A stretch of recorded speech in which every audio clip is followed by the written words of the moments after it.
Hi everyone, welcome to miss Amma. This is Dilip. So సూరత్లో ఉన్నాయని చెప్పే కదండి. సూరత్లో అనగానే చాలామంది ఏంటంటే 95% స్టోర్స్ ఇక్కడ 500-1000 రూపాయలు ఈ రేంజ్ బడ్జెటే ఉంటాయి. బట్ మనకేంటంటే అవన్నీ వెళ్ళవు కాబట్టి మనం చాలా సెలెక్టివ్గా కొన్ని స్టోర్స్ని సెలెక్ట్ చేసుకొని వాళ్ళ దగ్గరికి వస్తాం. సో ఇవి బెనారస్ శారీస్కి ఫస్ట్ కాపీ శారీస్ అంటారు అనమాట.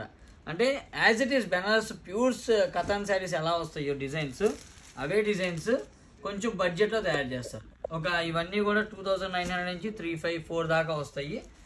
జస్ట్ ప్యూర్ కథాన్ లానే ఉంటాయి. ఫస్ట్ కాపీ అంటారు. First copy is nothing but ఏంటంటే రెప్లికాస్ అని కూడా నేను చెప్పలేను ఎగ్జాక్ట్గా. ఫ్యాబ్రిక్ వైజ్ బాగుంటుంది, డిజైన్స్ యాజ్ ఇట్ ఈజ్ వస్తాయి, ఇలా డిఫరెంట్ ఉంటాయి, బడ్జెట్లో వచ్చేస్తాయి అన్నమాట. దాన్ని ఫస్ట్ కాపీ అంటారు. సో ఇలాంటి అప్డేట్స్ కావాలంటే మిస్ అమ్మని మీరు ఫాలో అవ్వాలి. మిస్ అమ్మ మాది కాదు మనది. Thank you so much.